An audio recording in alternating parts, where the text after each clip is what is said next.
નમસ્કાર. Oxford school of સાયન્સના commerce ડિપાર્ટમેન્ટમાં આપ સર્વનું હાર્દિક સ્વાગત છે. વિદ્યાર્થી મિત્રો, આપણે ધોરણ 12 કોમર્સ એસપીસીસી વિષયની અંદર ચેપ્ટર નંબર 4 જોઈ રહ્યા છીએ, સભ્યપદ અને મેમ્બરશિપ, જે આપણે મેમ્બરશિપ તરીકે ઓળખીએ છીએ.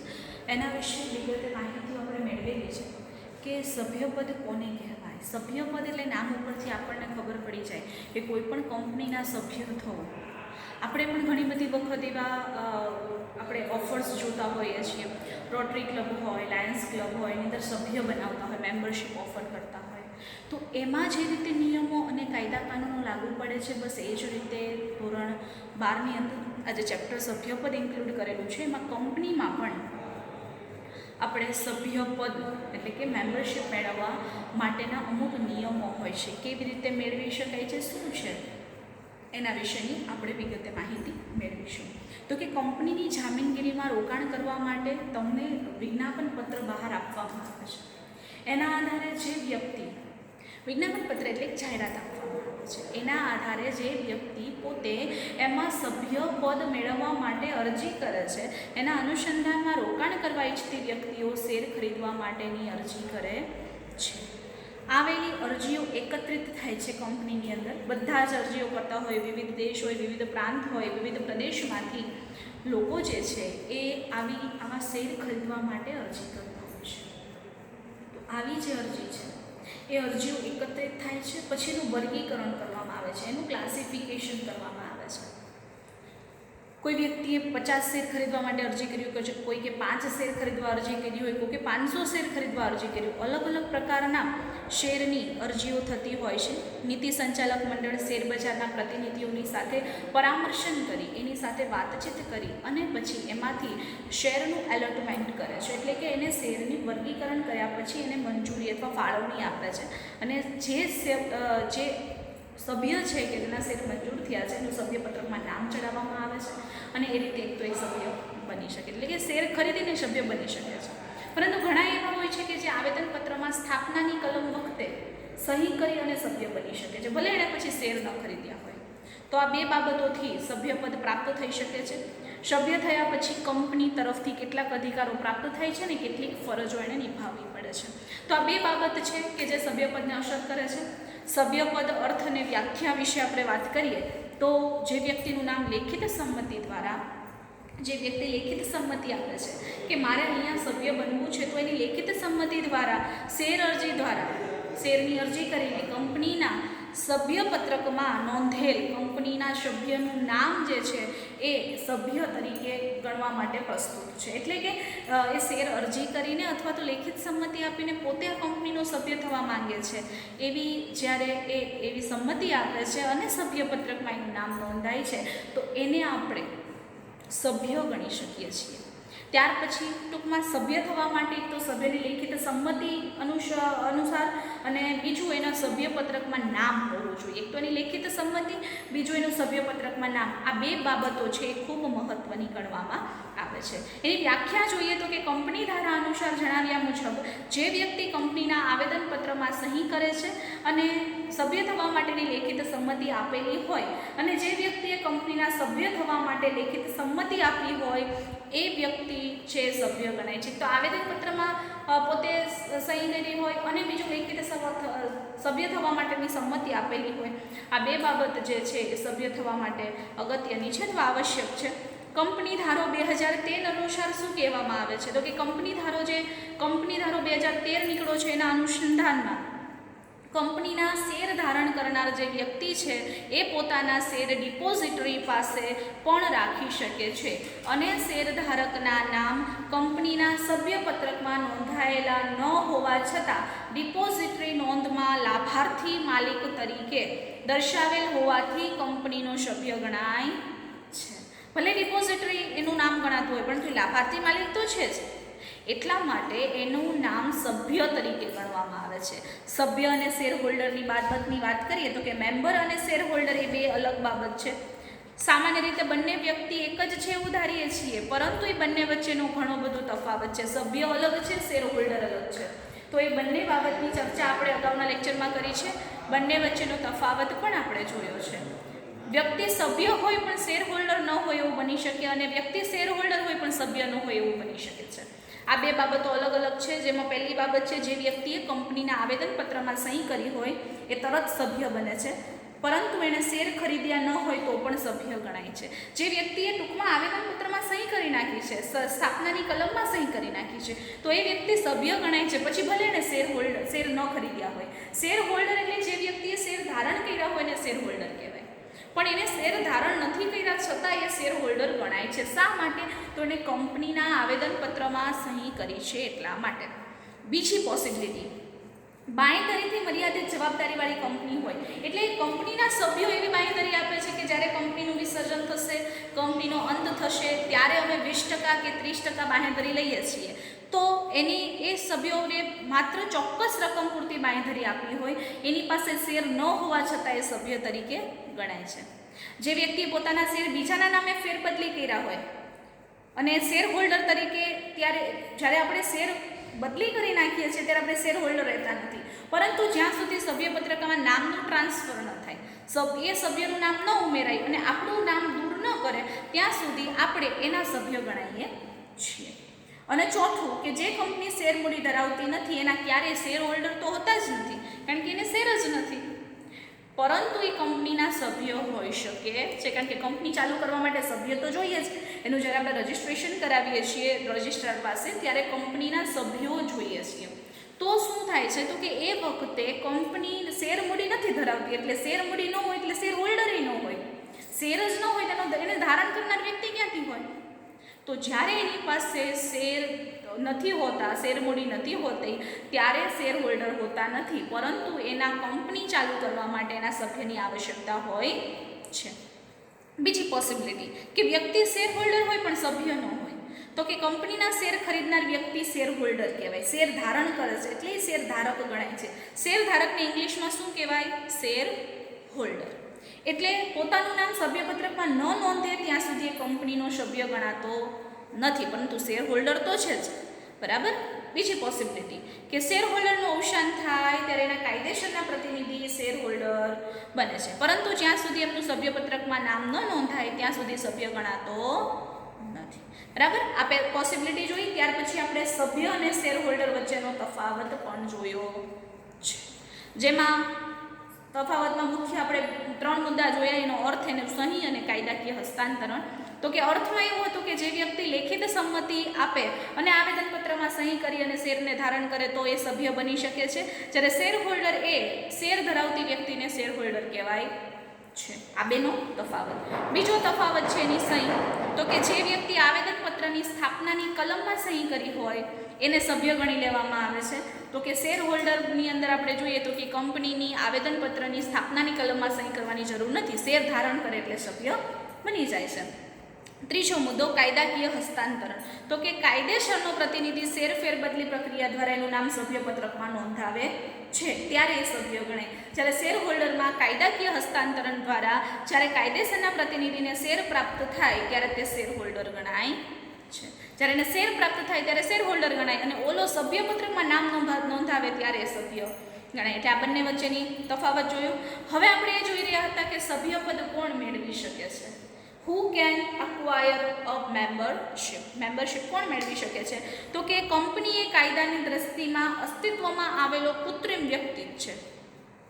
અગાઉ આપણે કંપનીના શા માટે કૃત્રિમ વ્યક્તિ કહેવાય છે એના વિશે આપણે અભ્યાસ કર્યો છે, એટલે એના વિશે વિગતે ચર્ચા નથી કરવી, પરંતુ જે રીતે વ્યક્તિ હોય એ જ રીતે કંપનીને કૃત્રિમ વ્યક્તિ ગણવામાં આવ્યું છે. કાયદેસરનો વ્યક્તિ છે તો એ જીવંત વ્યક્તિ જેવા અધિકાર ભોગવે છે. કાયદાની દ્રષ્ટિએ સ્વતંત્ર અસ્તિત્વ અને વ્યક્તિત્વ ધરાવનાર એકમ કંપની છે કોઈ પણ સભ્યપદ ધારણ કરી શકે છે. કોઈ પણ કંપનીનું સભ્યપદ કોણ પ્રાપ્ત કરી શકે એના વિશેની આપણે બાબતની વાત કરીએ તો એમાં નિયમનપત્રની જોગવાઈનું પાલન થતું આવશ્યક છે. એના સિવાય કોઈ નિયમનપત્રનું ઉલ્લંઘન કરીને કોઈ સભ્ય બની શકતું નથી, જેના અંતર્ગત જીવંત વ્યક્તિ એટલે કે લિવિંગ પર્સન કંપનીનું સભ્યપદ એ કોઈ જીવંત વ્યક્તિ છે લઈ શકે છે.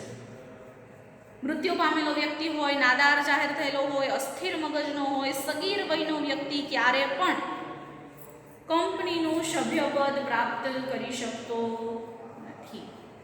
શા માટે? તો કે ભારતની અંદર બંધારણમાં અમુક અપવાદ એવા છે કે એમાં સગીર છે એ પોતે ધારણ કરે છે, પણ માનસિક અસ્થિર હોય, નાદાર હોય એવો વ્યક્તિ કોઈ પણ શેર ધારણ કરી શકતો નથી, સભ્ય બની શકતો નથી. ઇન્સોલ્વન્સી, બેંક કરપ્શન જેણે ધારણ કરેલી હોય, નાદાર હોય અને સાથે સાથે એ વ્યક્તિ છે એ વ્યક્તિ માનસિક અસ્થિર હોય તો એ પોતે શેર ધારણ કરી શકતી નથી. ભારતીય કાયદાના કેટલાક સંજોગો છે એમાં સગીર અને અપવાદ, કારણ કે કોઈ એક એવો વ્યક્તિ છે કે જે વારસદાર તરીકે માત્ર એનો સગીર છે, સગીર વયનું બાળક જ છે, તો એને પછી સભ્ય બનાવવામાં આવે છે. ત્યાર પછી આપણે બીજો જોયું પેઢીના ભાગીદારો. તો કે પેઢીના ભાગીદારો છે એ એક સાથે વ્યક્તિ નથી એટલે સભ્ય ન બની શકે, પરંતુ વ્યક્તિગત રીતે અથવા તો સંયુક્ત રીતે પોતે એમાં સભ્ય બની શકે છે. પછી આવે છે હિન્દુ અવિભક્ત કુટુંબ, એટલે કે હિન્દુ અનડિવાઇડેડ ફેમિલી, કે જેની અંદર કુટુંબનો જે મુખ્ય વ્યક્તિ છે એને કર્તા કહેવાય છે. તો એ કર્તા આ પોતે એકલો અથવા તો આખા કુટુંબ વતી પોતે શેર ખરીદી અને સભ્યપદ પ્રાપ્ત કરી શકે છે. પછી આવે છે ટ્રસ્ટ. નવા કંપની ધારા મુજબ કોઈ પણ ટ્રસ્ટ કંપનીના શેર ખરીદીને સભ્ય બની શકે છે. સાથે વિદેશી વ્યક્તિ, તો કે અન્ય દેશનો કોઈ પણ વ્યક્તિ છે એ ભારતીય કંપનીના શેર ખરીદી શકે છે. અને સાથે સાથે ભારતમાં ખાસ એ બાબત ધ્યાન રાખવાની કે યુદ્ધકાલીન પરિસ્થિતિ હોય કે કટોકટી જાહેર કરી હોય તો એના જે કંપનીના લાભ છે, એનો હક છે અને સભ્યપદ છે, આ ત્રણ વસ્તુને સ્થગિત કરવામાં આવે છે, પરંતુ આ સિવાય એને કોઈ પ્રશ્ન રહેતો નથી. સંયુક્ત શેર ધરાવનાર અને કંપની વિશે આજે આપણે આ લેક્ચરમાં જોવાનું છે.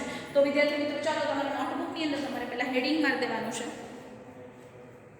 હેડિંગ મારો હું લખાવું છું એ લખી નાખો અને પછી આપણે એના વિશે અભ્યાસ કરીએ. લખો. નંબર 6, ચેપ્ટર નંબર 4, સભ્યપદ. કોણ શેર ધારણ કરી શકે?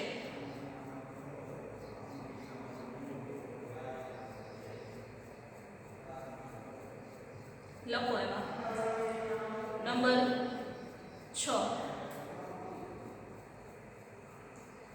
સંયુક્ત શેર ધરાવનાર. સંયુક્ત શેર ધરાવનાર. જ્યારે લખો, જ્યારે બે કે વધુ વ્યક્તિ, જ્યારે બે કે વધુ વ્યક્તિ સંયુક્ત નામે શેર ખરીદે, સંયુક્ત નામે શેર ખરીદે ત્યારે, જ્યારે બે કે વધુ વ્યક્તિ સંયુક્ત નામે શેર ખરીદે ત્યારે સભ્ય પત્રકમાં સંયુક્ત નામ નોંધાય છે. સભ્ય પત્રકમાં સંયુક્ત નામ નોંધાય છે. નીચે લખો. સંયુક્ત શેર ધરાવનાર વ્યક્તિમાં, સંયુક્ત શેર ધરાવનાર વ્યક્તિમાં વ્યક્તિગત કે સંયુક્ત જવાબદારી ઉદ્ભવે છે.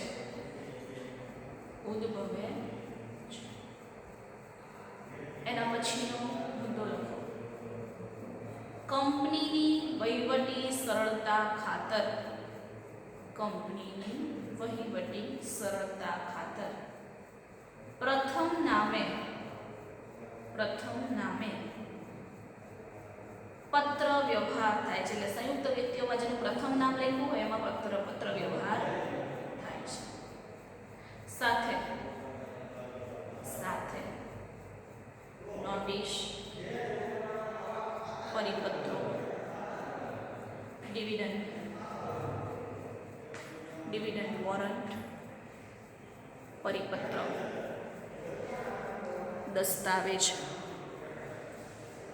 શેર, પ્રમાણપત્ર પ્રથમ વ્યક્તિના નામે જ મોકલાવે છે. ચલો વિદ્યાર્થી મિત્રો, આપણે એક વખત જોઈ જઈએ આ બાબતને કે સંયુક્ત શેર ધરાવનાર. સંયુક્ત શેર કોને કહેવાય? કે જ્યારે એક કરતાં વધારે વ્યક્તિઓ ભેગા થઈ અને શેર ખરીદે તો એને શું કહેવાય? સંયુક્ત શેર. આપણે પેઢીના ભાગીદારોમાં જોયું હતું કે કોઈ વ્યક્તિ છે એને વ્યક્તિત્વ, ભાગીદારોને વ્યક્તિનો એક એવું નથી મળ્યું કે આ વ્યક્તિ છે એમ, એને કાયદાકીય માન્યતા નથી, એટલે કાં તો એ વ્યક્તિગત રીતે શેર ખરીદી શકે અને કાં તો એ સંયુક્ત રીતે ખરીદી શકે. તો એ વખતે અહીંયા પણ આપણે જોઈએ તો કે બે કે વધારે વ્યક્તિ ભેગા થઈને સંયુક્ત નામે શેર ખરીદે. બરાબર?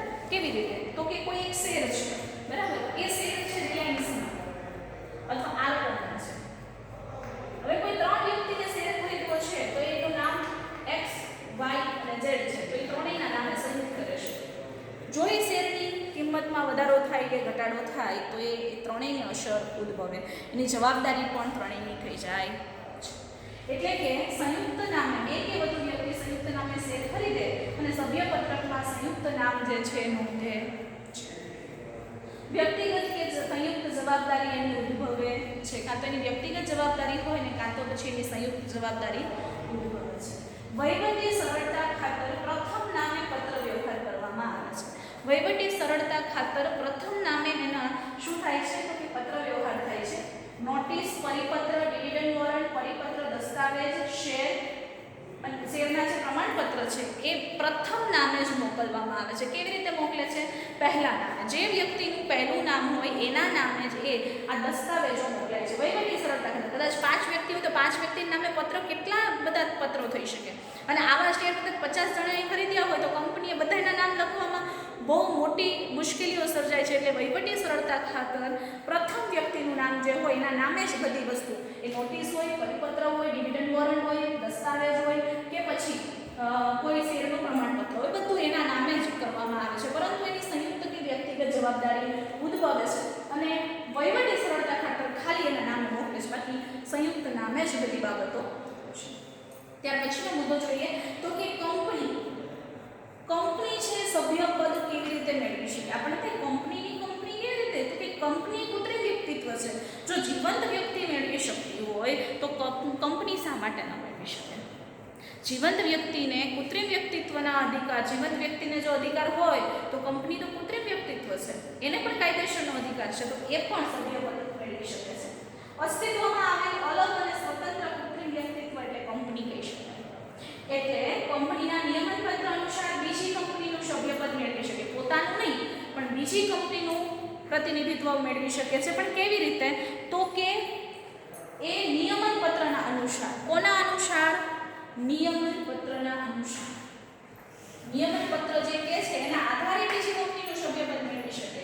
એની જોગવાઈઓ શું છે? તો કે પહેલું, નિયમનપત્ર અનુસંધાને કંપની કોઈ પણ બીજી કંપનીનું સભ્યપદ મેળવી શકે છે. પહેલું તો એ નિયમનપત્રની જોગવાઈ હોવી જોઈએ. નિયમનપત્રનું ઉલ્લંઘન કરીને કંપની ક્યારે પણ કાર્ય કરતી નથી. આવેદનપત્ર અને નિયમનપત્ર બેયનું ઉલ્લંઘન ક્યારે થતું નથી. એટલે કે નિયમનપત્રના અનુસંધાને એ કોઈ બીજી કંપનીનું સભ્યપદ મેળવી શકે. અને બીજું છે, બીજી જોગવાઈ તો કે ગૌણ કંપની કે શાસક કંપનીનું સભ્યપદ ન મેળવી શકે, અપવાદના રૂપમાં મેળવી શકે. ગૌણ કંપની, બરાબર, એની કોઈ બીજી શાખા હોય એની સાથે અથવા કોઈ શાસક કંપની છે એનું સભ્યપદ મેળવી શકતી નથી, પરંતુ અમુક અપવાદના રૂપમાં મેળવી શકે છે. અપવાદ કયા છે એના વિશે આગળ માહિતી મેળવીએ. ત્યાં સુધી આટલી માહિતી છે તમારી નોટબુકમાં નોંધવાની છે. લખો નંબર 7. નંબર 7 કંપની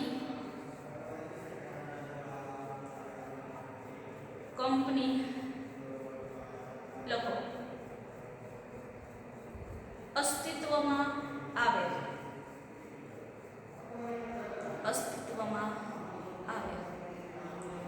અલગ અને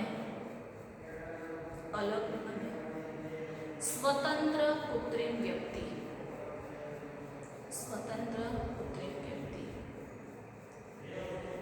એ કંપની છે. તેને જીવિત વ્યક્તિ જેટલા જ અધિકારો પ્રાપ્ત થયા છે.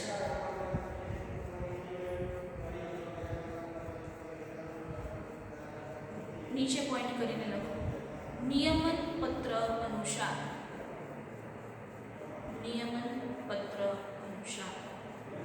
કંપની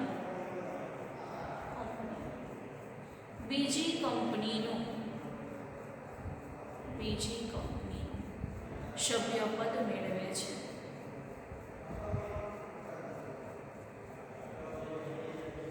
તેની જોગવાઈ નીચે મુજબ છે. નંબર 1,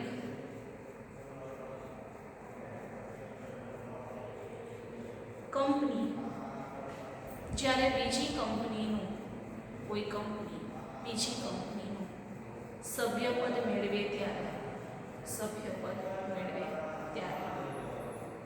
તેમાં કંપનીના નિયમન પત્રની જોગવાઈ અનુસાર અને તેના અનુસંધાને કંપની જે છે એ સભ્યપદ મેળવી શકે છે. ત્યાર પછીનો મુદ્દો લખો.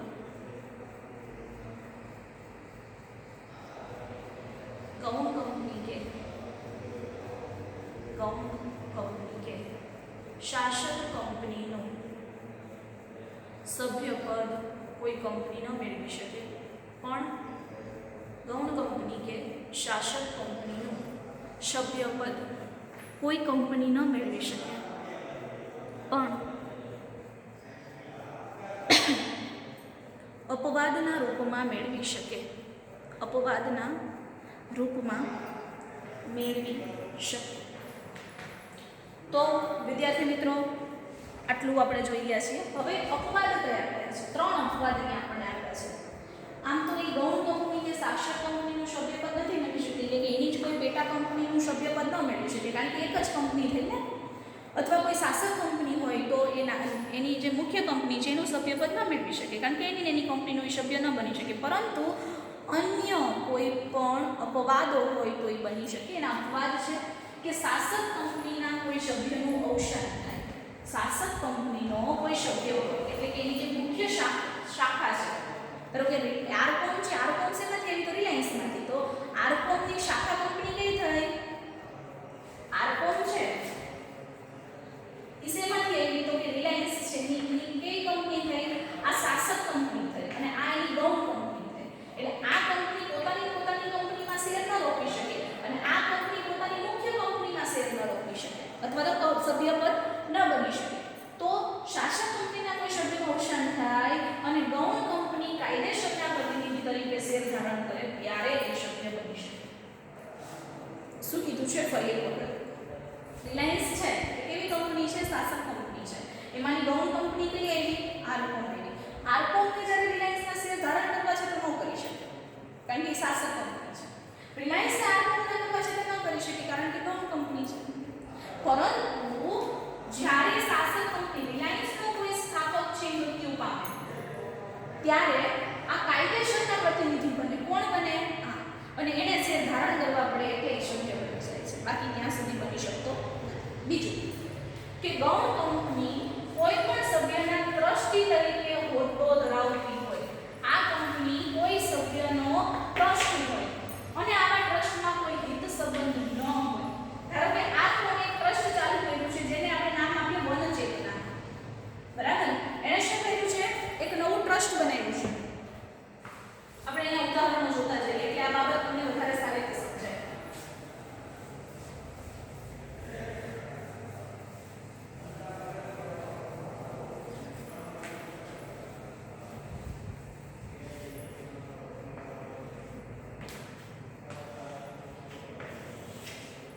ઓકે, ચલો હવે કયું ઉદાહરણ આપણે જોયું? રિલાયન્સનું. ઈ શાસક છે, આરકોમ છે એ ગૌણ કંપની છે. હવે રિલાયન્સ શાસક છે ને આરકોમ એ ગૌણ કંપની છે, એટલે શાસકના સભ્યનું અવસાન થાય, આનો કોઈ સભ્ય મૃત્યુ પામે અને આ કાયદેસરનો પ્રતિનિધિ ગણાય, કારણ કે એનો વારસદાર કોણ? અત્યારે કદાચ મુકેશ અંબાણીનો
ધારણ કરીને સભ્ય બની શકે.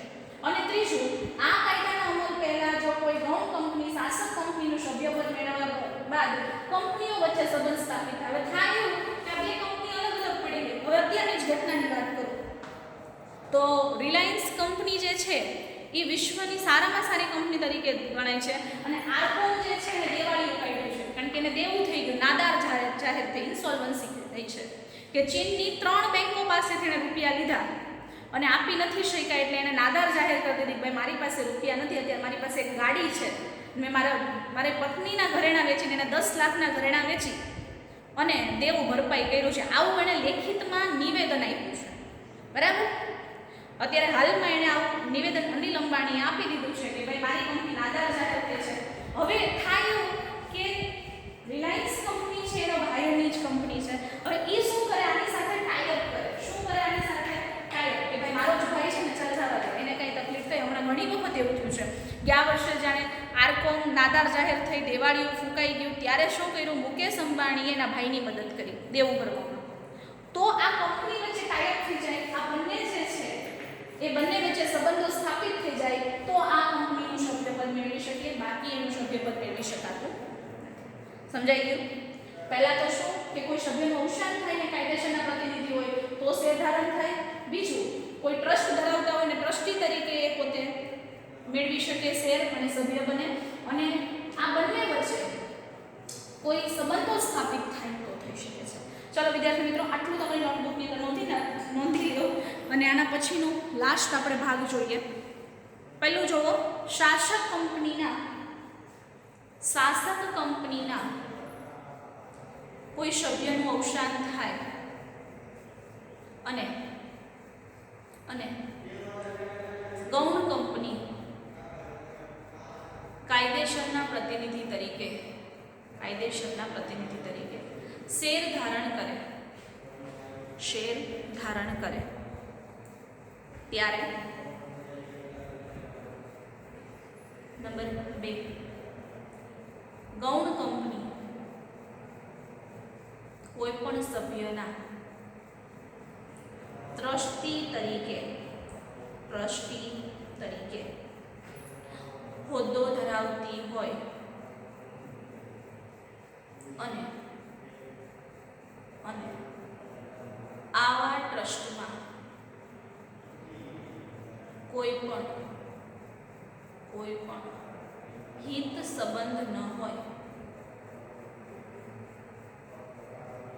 નંબર 3, આ કાયદાના અમલ પહેલા કોઈ ગૌણ કંપની શાસક કંપનીનું સભ્યપદ મેળવ્યા બાદ તે કંપનીઓ વચ્ચે સંબંધ સ્થાપિત થયો હોય.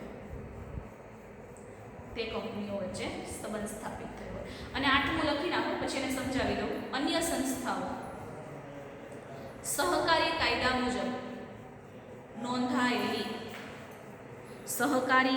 મુજબ નોંધાયેલી સહકારી મંડળી કે અન્ય કાયદા હેઠળ નોંધાયેલી સંસ્થાઓ પોતાના બંધારણની જોગવાઈ અનુસાર કંપનીના શેર ખરીદી અને સભ્ય બની શકે છે. તો વિદ્યાર્થી મિત્રો, અહીંયા શું કીધું છે કે અન્ય સંસ્થા એટલે કેવી, તો કે જે સહકારી કાયદા મુજબ જોડાયેલી સંસ્થાઓ હોય તો એ સહકારી મંડળી એને આપણે કહીએ છીએ. જેમ કે તમે જોઈ અમરવેલી સરાફીના બેંક મંડળી છે અને